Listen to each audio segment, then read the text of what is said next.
welcome. This is Erica Glessing, and you're joining me for the Erica Glessing Show, where you receive 8 minutes of inspiration. And today, I just want you to buckle your seatbelt because you're going to be laughing.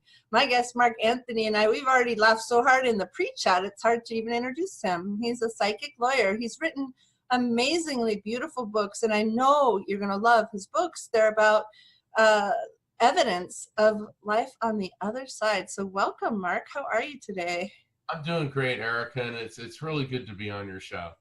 You know, I know we're going to have fun just because our pre-chat was so silly. Tell me a little bit about, like, how did you know? How did you know you could talk to the other side? What was the genesis of all this creation? Well, it started when I was about 3.5. Okay. And, yeah, I mean, it started pretty young. And as I explain in both my books, I go into my family's background. Both my parents had these abilities, and they run for generations on both sides of the family. So I grew up in a family where seeing spirits and anticipating future events was not unusual. Wow. So you're kind of like, the Addams family version. And my gosh, how did you ever pull that off in high school? Like, you have to tell your mom you weren't there, you didn't do it, and she knows? Oh, they always do. And my dad too. And the thing is, neither of my parents used their psychic abilities as a form of income. My dad was a NASA engineer, and in the military, he'd been a Navy SEAL. And then my mom was an artist, a commercial illustrator. So we were a mainstream middle-class family, the family next door, and everybody in the neighborhood knew that we were different.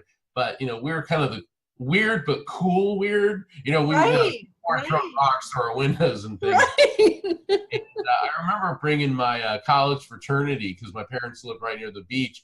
And so one weekend, 30 guys show up at the house, and they all knew about my mom, and she was doing little mini readings on them. And my gosh. From the frowny skeptics to the jaw-dropping, oh my God, how did she know that? Wow. And so it was, needless to say, my childhood and adolescence were colorful. Wow, that is fascinating. I don't think I had a similar upbringing in that my parents didn't get that they had gifts, but they loved mine. Like, they loved that they could say, Erica, wiggle your nose. And you remember on Bewitched how she used to, like, wiggle her nose and, like, magic things would happen? So my mom would say that because, like, we'd drive up and I'd want a parking place and we'd get it. Or, I'd want this and we'd get it. And everything, I had all these weird sort of, like, intuitive skills. And so I had a kind of similar, just that people liked it, like, not shamed for it, not, like, put down for it. So I love that. I love that in your background. You shouldn't be, and nobody should be, because what this is, and as I explain in both my books, particularly in my book, Evidence of Eternity, this is all based on energy and on quantum physics. And people who are psychics and mediums, psychics discern the energy of a person, place, or thing. Mediums are able to discern the energy of a spirit. So what we're doing is we're tuning into higher frequencies and energy and obtaining information from that. So there's a scientific basis for this, and it's not hocus pocus or magic. There's real science behind this, and I believe we're just now beginning to understand this. Yeah, I think we're going to see some huge leaps in that. We've already seen a lot of popular media take on, like with the Long Island medium. We've seen a lot of the Hollywood guy, Tyler or something. We've started to see Mark Anthony, the psychic lawyer. No, we're starting to see us. We're starting to see us more mainstream. We're starting to see it be more accepted in society. And why shouldn't it be, really? Like, tell me some ways you think, like, if someone has psychic gifts who's listening, what can they do to evolve them or, make them stronger? I think the best answer is meditation. And meditation doesn't have to be where you're in a trance-like state for 7 hours. Meditation can be 5 to 10 minutes. And the way I like to describe it is, think how cluttered your mind gets during the day. Every thought, impulse, anger, frustration, it's like a blackboard, and every thought, is something written on there. So by the end of the day, it's just a mess. And what meditation does is it allows you to erase the blackboard and focus on one thing. And maybe that one thing is your health, or maybe it's some problem you're dealing with, or your kids, or an issue you're having with your spouse or coworkers. And then you can also refine that one concept to opening up your spirituality. So meditation is the fundamental building block for all forms of psychic and mediumistic development.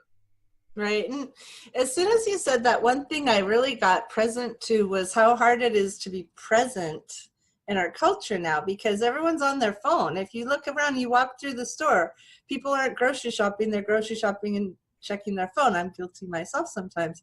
So it's like being present has become almost an art. And I'm curious, because it seems like for me, when I'm tuning into information from the other side, I'm definitely being like fully present to the other person. Do you know? Well, technology is a beautiful and wonderful thing, and it enhances the quality of our lives. And in so doing, it also diminishes our intuitive abilities. There's a line in one of the Harry Potter books where Hermione says to Ron and Harry, Muggles created technology because they don't have magic. Wizards, like, they're teleporting and they send messages to each other. And so we've created these electronic devices to do really miraculous things. Yeah. Yeah. If you could beam like Benjamin Franklin into our current era, and you'd want to get somebody brilliant, because otherwise you'd have them run around screaming witchcraft. He would be astounded at his discovery of electricity and what it's become. Wow. I mean, the power goes out. It's like, oh my God, in prior to electric light bulbs, and people live by candlelight and gas lamps. So we take for granted this miraculous technology, but in so doing, we are no longer relying on our intuitive senses. As like much, if the phone right. rings, in the olden days before caller ID, you go, gee, I feel like Sally might be calling. And I answer the phone and I go, hi, Sally. I remember one time I go, hi, Sally. And she goes, oh my God, and like totally blown away. And like, all my friends in college, Mark's cool, but a little bit weird, I mean, that's what they said to my face. What they probably said is, he's a little bit cool, but he's really weird, because these things. I don't know. I mean, when you need, I'll tell you what, when they want an intuitive, they know who to call. That they do. Tell me about your book. Tell me about the one, Never Letting Go. Tell me about that one. Never Letting Go is a guide on the journey through grief, and it helps people identify when spirits are near. It helps them heal through messages of love and resolution from the other side. And it's been recommended by grief counselors and hospices worldwide, and it's in a number of different languages. And Erica, when I was on the Never Letting Go book tour, people started asking me questions about if there's a scientific basis for the afterlife, and is reincarnation real? Does God exist? Is hell? Do animals have souls? So I compiled those questions, and that led to me writing Evidence of Eternity.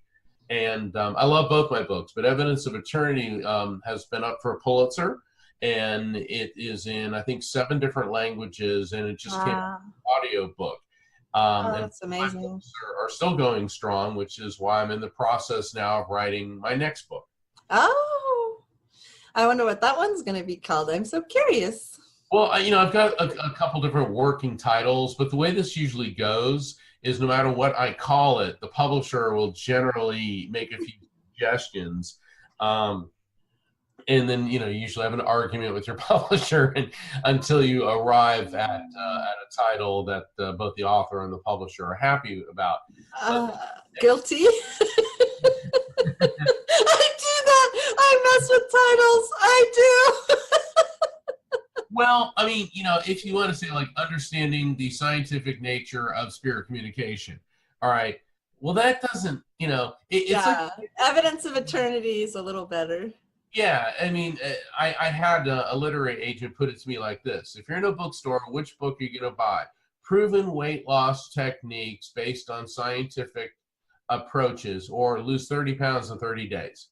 Okay, which book are you going to pick up? You know, I and remember everyone goes to 30 pounds in 30 days. my first book came out, and it was called Prospect When You're Happy. And it came in my head like channeled, like on a camping trip. Like it just came in as a gift. Like I said, God, I want to write a book. And the book just showed up, and it was like fully. And I remember I had an argument with myself about articles I'd write to promote it. And then I went to eZine articles, and I looked at all the articles. I looked at what got clicked on. And I showed myself those snazzy titles you talked about, like how, and then I just said, okay, I lose all resistance. Just tell me what title is going to sell my book. Because otherwise sometimes books don't know what they are. Do you know? It's Sure. Yeah, but I like the idea that you negotiate with your publisher and find one you can both love. Well, you know, you want to have something that piques people's attention, but also is descriptive of what the book is about. People have asked me, why is your first book called Never Letting Go? Because grief counselors and psychologists all say that you have to let go of the person that you're grieving. I disagree. The point of the book, or one of the many lessons in the book, is to let go of the anguish and the pain associated with the death of a loved one, but to never let go of the love for the person who died. Oh, that's beautiful. You're not going to get over them. So Don't beautiful. tell a parent who's lost a child, get over it. And I hear this time again, and it's so true. Infuriating. And people do not get over. I'm not going to get over losing my mother or my father or my two best friends or my aunt, you know, who was, you know, like a, not just my aunt, but a very close friend. In addition to so many people that I've known, I'm not going to get over them, but I want to let go of pain and sorrow. Right. And evidence of eternity, because it is more science-based, gives that. Plus, I'm an attorney. Everything I do as an attorney is about evidence. Everything I do as an evidential medium is about evidence. But with both of my books, they're story-driven. So it's not like reading an algebra textbook. Oh, good. I introduce concepts, but they are illustrated by true stories, very dynamic. I'm so glad, Mark. I could talk to you. I think we already knew ahead of time we were going to go overtime because we were going to have way too much fun. I knew that was going to happen. But I have to wrap it up. I'm going to ask you to share with my audience. I want everyone to know you can actually book Mark Anthony for readings. So he is available to read spirit for you. And you have to go get his books because they just look too delicious. So how do we reach you and find out more, Mark? My website is evidenceofeternity.com, just like my last book, Evidence of Eternity. So it's very easy. And if you go there, you can find about my books, how to book a reading with me, or book me on your show like you did. So awesome. Evidenceofeternity.com. And thank you, Erica, so much for having me on your show.